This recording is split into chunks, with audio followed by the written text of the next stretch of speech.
If they were going to target an individual and start gathering incriminating comments and data and all of that, wouldn't that person need to raise a red flag to be worthy of the attention and the time and the effort to collate and store the data and find it and all of that? Well, it's getting cheaper and cheaper. What's happened, if you go back, and I think we've talked before, and I'm sure you're aware of the Echelon system as a collection system for both voice communication via telephones and faxes and email traffic. This was set up by the Canadians, the U.S., Great Britain, Australia, and New Zealand after World War II, and where it was illegal to monitor our whole population en masse and do it without warrants, we could do it for the Canadians, they did it for us, and we essentially created a mechanism to exchange the data. Now what's happened with the advent of supercomputers, keywords, key phrases can be loaded into what are called dictionaries that the computers sort, and they pick out from the mass of communications, those communications containing those specific phrases or words. The other thing that's come in with the... So that would raise the red flag, and then your whole conversation would be recorded. Right. Those keywords, okay. And then the computer tells technicians, go look at this person more closely. They take a cursory look initially. If they find something, then they basically monitor them. The other thing that people don't know is the biometric component of this. The biometrics are the idea of those unique measures that are like thumbprints or iris scans that are unique to us as individuals, that identify us individually. The human voice also identifies individuals. In fact, 4 to 20 seconds of a voice recording, you can actually, it's as unique as that thumbprint. But in the past, a wiretap would occur on a phone specific, not a voice specific or a person specific. Now you get the subpoena or the warrant rather for the individual. Anytime that voice transit system's monitored that have that voice information logged on, they can pick it out. In other words, wherever they are, anywhere on the planet virtually, they can pick out that person, know who they are, where they are, and who they called. And that level, the technology is there to do it, not in mass, but on a reasonable scale where a limited number of targets could be tracked in that way. And that's the kind of thing you would expect to see in this a war on terrorism, where you actually have voice information available either by video recordings or audio recordings made in the past. So, that basic biometric data to interdict phone messages can easily be found. Osama bin Laden realized that cell phones also had a GPS component, a geographic information system component, that they could locate you every time you had the phone active within like a meter of where you were. And in fact, they could even create a signal to create a situation where even if it were deactivated, they could create a situation where they could locate you. So even if your phone's off, somebody who wanted to can locate you? If you have the ability to generate the right signal to create a response from the idle circuit, basically, yes.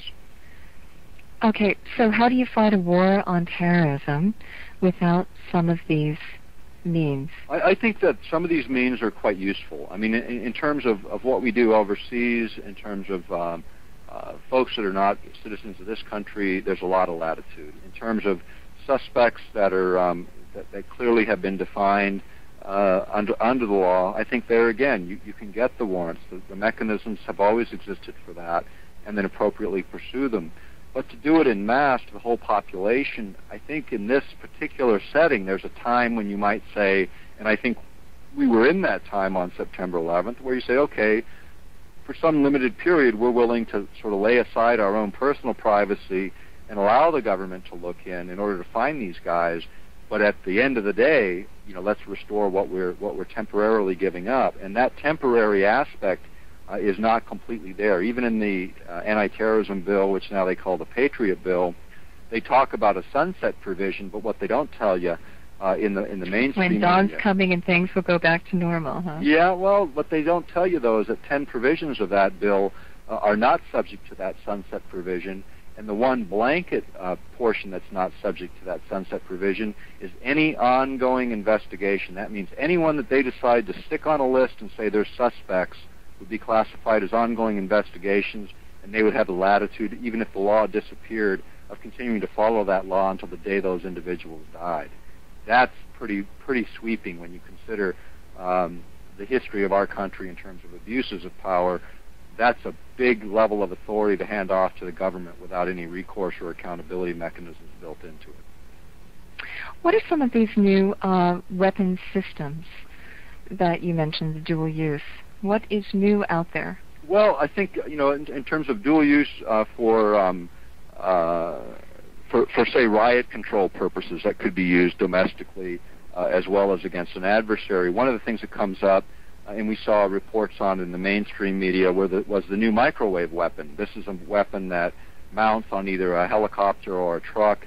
It has a microwave-looking dish that actually sends a signal into the human body that creates a sensation of heat on the surface of the skin. So you feel like 130-degree temperature, or the burning sensation. If you're too close, it actually does burn you.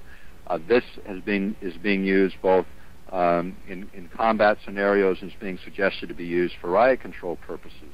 Other devices that are used for, again, using electromagnetic signals for disrupting body function. One of the things is the release of a complete release of your bowels, so that if you're in a riot control system, you essentially the whole crowd simultaneously has an accident, and the crowd breaks up, and that's the idea behind it. The other things that are popping up along the same lines are repelling forces, almost like that something right out of Star Wars, that force field kind of thing. But basically, it's just a very irritating feeling or sensation. They can even create symptoms of seasickness or flu-like symptoms, essentially disabling you as an individual. And in certain situations, those things might be acceptable, but in my view, at least have the dialogue conceptually to make sure the American public is in agreement that those could be used domestically. In terms of overseas, I don't have any problem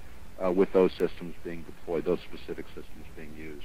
Why would you grant us more protection of our rights to freedom and not the rest of the citizens of the world? Because once it's a declared war environment, the adversary has already called the shot. I mean, he's subjected to the rules of war, and they don't preclude the use of technology, particularly technology that may not, in effect, kill masses of people, but may, in fact, be considered more humane. That was the whole concept behind non-lethal. The thing is as it's evolved, many of the non-lethal technologies turn out to be quite lethal. Others, like the microwave weapon, creating a sensation of heating on the skin, if it were tuned differently, which is readily done, you could create a killing effect rather than just a burning effect. So, I think, again, it's sort of, you've got to use some judgment. In the case of, say, blinding lasers, they were ruled as inhumane in any environment, domestic or overseas, in terms of conflict, and the international community said, no, this is not a permissible way to wage war. And so we accepted that, and we withdrew from that initiative, and I think appropriately so. But some of these technologies, it's not even a case of saying don't use them in the United States. What I'm saying is have the discussion with the American people and determine whether this is truly the kind of weapons concept we want to see. In other words, do we want to see electromagnetic fields replace tear gas if that creates less death and less destruction but contains riotous situations? Probably so.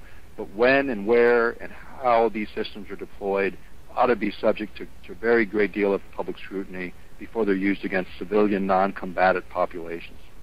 It's our tax dollars going to develop these things. We should at least have some say. Absolutely. And it's, right now a lot is happening by executive order where the only guy having a say is the President of the United States. And that was not the intention of this form of government. But ultimately, when you look at strong governments today in the 21st century, it's those that command the mastery of the technologies. And that's what makes a government strong today.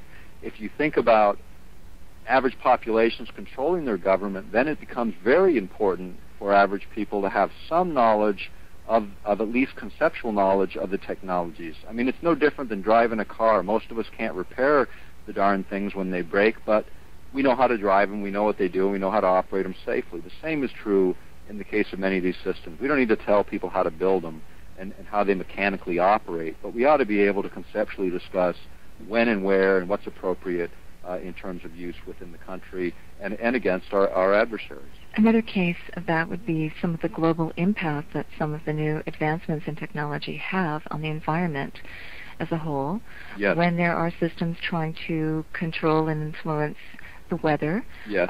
when you're trying to kind of wire the seas with sonar for Right. purposes of communication or what have you. It seems that there's other means of accomplishing these things. So why are we doing this That's exactly it. this way?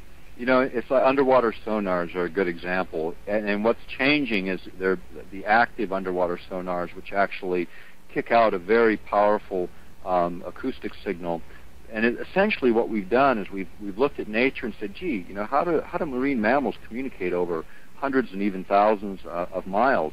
And we find out that they use a low-frequency signal that can transit the oceans, and this is their means of communication. Not only that, but whales, has been found, go up to the space in the ocean's depths where the temperature and the depth combine to create sort of a channel where Yes. their frequency can travel halfway across the ocean. Right, and this is basically a conduit because of the, as you say, it's the salinity in combination with the temperature, and it creates a situation where the signal bounces between layers of ocean without dissipating. So they end up concentrating and being able to bounce literally. They're harnessing an aspect of the natural environment to their advantage without altering the natural environment. Exactly. Now, what man's done, now this is where the deviation comes in. Instead of the whisper of a whale, you have the explosion of our technology on the scene. And what happens with acoustic energy in water? You'll have to tell us just after this break as we continue with Nick Begich.